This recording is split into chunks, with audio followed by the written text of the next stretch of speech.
राधे राधे। आप सभी को गणेश चतुर्थी की बहुत बहुत मंगलमयी शुभकामनाएं।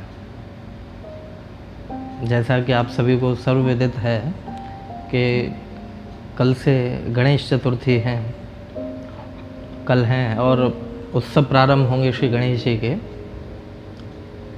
तो मैं विशेष रूप से आज ये आप सबसे, अपने प्यारे सभी श्रोतृवृंद जितने भी हैं, जितने भी ठाकुर के लाडले हैं, प्रेमी हैं, जितने भी अपनी वैदिक परंपरा को, सनातन परंपरा को मानने वाले हैं, मैं एक हाथ जोड़ करके एक विनती करने के लिए आज मैं आया हूँ कि एक परंपरा चली हुई है कि गणेश जी का कल जो है स्थापना होगी। हर घर में श्री आदि गणेश विराजेंगे और पूजा प्रारंभ होगी। खूब मंगल गान इत्यादि होते हैं, खूब जागरण, खूब जो है अनुष्ठान विधि से पूजन होता है, खूब दिव्याति दिव्य भोग लगाए जाते हैं। लेकिन जो मैं बात कहना चाह रहा हूँ कि हमारे धर्म ग्रंथों में ऐसा कोई भी ग्रंथ नहीं है जिसमें श्री गणेश जी का पूजन ना किया जाता हो। हाँ, चलिए गणेश मनाए, श्रीमद् रामचरितमानस में कितनी जगह जगह पर, अरे भगवान शिव का जब विवाह हुआ था अम्बा पार्वती से, उस समय भी श्री गणेश पूजन किया गया था। तो याद रखें, गणेश जी ये जो प्रतिरूप माने जाते हैं, प्रतिरूप जो पूजे जाते हैं, लंबोदर हैं, जो गजानन हैं, वक्रतुंड हैं, मेरे भाई बहन, केवल ऐसा नहीं कि वही गणेश जी केवल हैं, प्रतिरूप वही हैं, लेकिन हमारे आदि गणेश जो हैं, हाँ आदि गणेश, जब श्री गणेश जी का जन्म भी नहीं हुआ था उस समय से भी श्री गणेश पूजा चल रही है। तो वो जो आदि गणेश हैं वो हम सभी के घर पे विराजेंगे श्री गणेश जी के प्रतिरूप में। और दूसरी प्यारी बात, सभी देवी देवताओं ने जब भी कोई शुभ कर्म किया है तो श्री गणेश जी का पूजन किया है। बढ़िया मस्ती से सुंदर भोग लगावे, मोदक इत्यादि के, बूंदी के लड्डू हैं, नुक्ति बोलते हैं कई जगह, क्या बोलते हैं, बेसन के लड्डू, हाँ बेसन के लड्डू, श्री लाडली लाल खूब भोग लगाओ चकाचक। और अब कई जगह तो हम देखते हैं खूब 56 प्रकार के व्यंजन श्री गणेश जी को परोसे जाते हैं, खूब दूरबा इत्यादि, खूब अच्छे स्तर से उनका पूजन होता है, धूप दीप आरती होती है। लेकिन एक बहुत ही गंदी और भयानक परंपरा कि जब गणेश जी का विसर्जन होने जाता है तो कहीं गणेश जी नाले में पड़े मिल रहे हैं। वही गणेश जी जो लाइटिंग में, चकाचौंध में जो गणेश जी मस्त रहते थे, वो गणेश जी गटर वाली गंदगी में पड़े हुए हैं। देखा होगा आप सबने, मेरे कहने की कोई ऐसी दरकार नहीं है। नाले में पड़े हुए हैं, गटर में पड़े हुए हैं, गंदगी में पड़े हुए हैं। जिसको जहाँ मर्जी आए 10वें दिन ऐसे फेंक करके आता है जैसे बस हो गया, अब हमारे घर पर खूब सुख संपत्ति अब बरसेगी, 10 दिन पूजा कर ली, अब गणेश जी को गटर में पटको, हाँ अब देवी मैया को नाले में झोंको। तो ये जो परंपरा है मेरे भाई बहन, इसी को अंध परंपरा बोलते हैं। और सनातन धर्म जितना महान है उसका एक ये जो रूप है, ये बड़ा गंदा रूप है ये, कि लोग बिना सोचे समझे, बिना कुछ जाने, बिना कुछ महसूस किए जो करना है वो करते ही जा रहे हैं, जो करना है वो करते ही जा रहे हैं। जब गणेश जी का विसर्जन होता है उस समय आप देखें नदियों में जो है गंदगी के अटंबार लग जाते हैं। नाले में, अरे भगवान, नाले के पास तो हम लोग भी नहीं जाते हैं सहजता में, अरे बदबू आ रही हो, उस नाले में जो है गणेश जी इकट्ठे ट्रक में डाल दिए, जो म्यूनिसिपालिटी वाले होते हैं उनको, और ले जा करके उन्होंने नाले में झोंक दिया। लैट्रिन पड़ी हुई है उसमें गंदी गंदी, अरे राम राम, मुझे कहने में भी शर्म आ रही है। जो आप देखते हैं, जो आप लोग करते हैं, शर्म केवल ऐसा नहीं कि मैं गंदे शब्द प्रयोग कर रहा हूं, आप वो लोग कर रहे हैं। इसलिए मेरा आप सबसे निवेदन है, हमेशा एक बड़ी वैदिक परंपरा है कि श्रीमद जो हमारे श्री गणेश जी हैं, हर घर में श्री गणेश जी का पूजन होना चाहिए, हर घर में। और हर घर में चाहे तो सोने की प्रतिमा हो श्री गणेश जी की, चांदी की हो अथवा तो किसी धातु की हो, किसी की भी हो, लेकिन वो निरंतर घर में रहनी चाहिए प्रतिमा। आपको जानकारी बताऊं मैं कि निरंतर वो प्रतिमा घर में रहनी चाहिए। और जब गणेश उत्सव आता है उस समय धूमधाम से 8-10 दिन खूब उत्सव मनावें, खूब अपने घर को सजावें, खूब जो है मंगल बंधनवार इत्यादि बांधें, खूब भोग लगावें, लेकिन उन्हीं गणेश जी को। ऐसा नहीं कि बाजार से गए 2-4-5 हज़ार रुपये दे करके गणेश जी ले आए और लोगों को दिखाने के लिए ये दिखाया जा रहा है कि बड़े भाई भक्त हो गए हम, बड़े भाई वैष्णव हो गए। नहीं भाई, ये पाप कर रहे हो तुम। क्यों? एक तरफ सरकार भी जोर दे रही है कि भाई नदियों को शुद्ध करो, कैसे भी करो, जल को शुद्ध करो, वातावरण को शुद्ध रखो।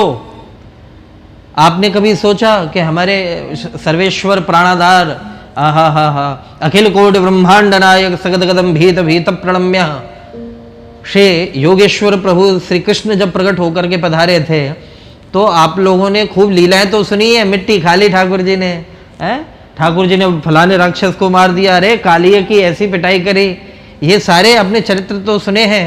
लेकिन आपने इनका, परमात्मा की 2 प्रकार की लीलाएं होती थी, एक तो व्यावहारिक लीला और पारमार्थिक लीला।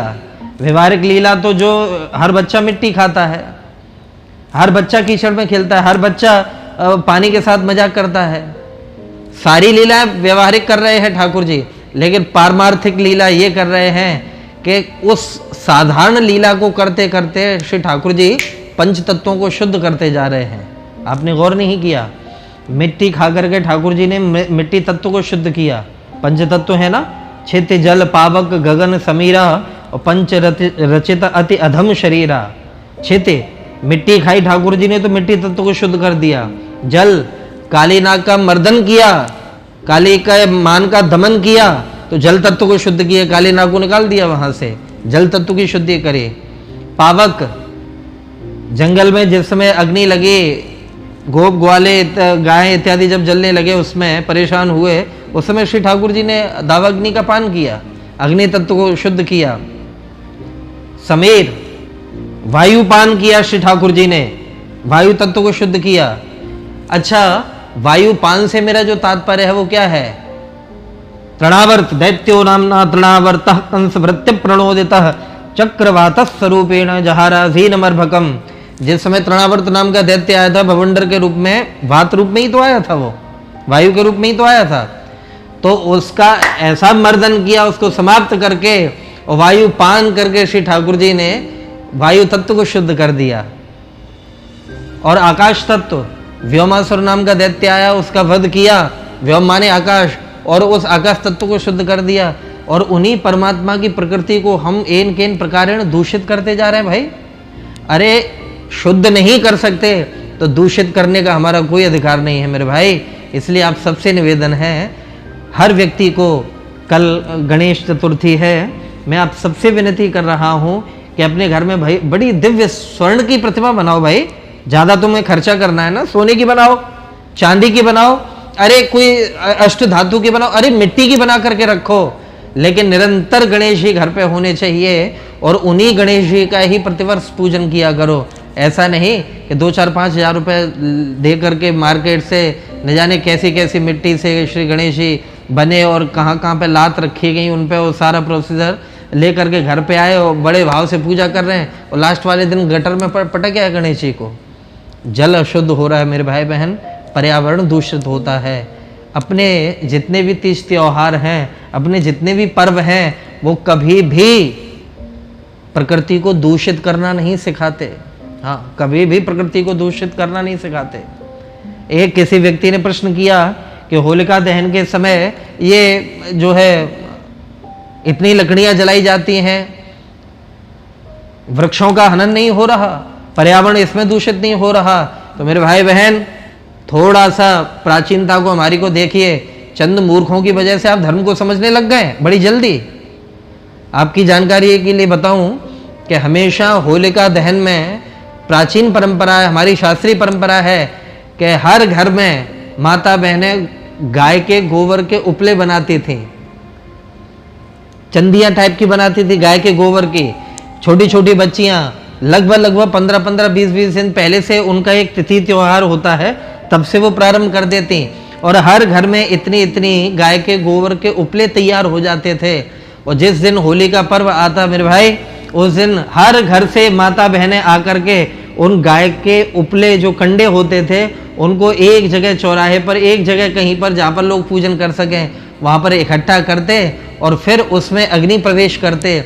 और उससे भी सुंदर बात ये, नई फसल जब आती है गेहूं की, तो उस समय उस गेहूं की फसल का श्री गणेश करते।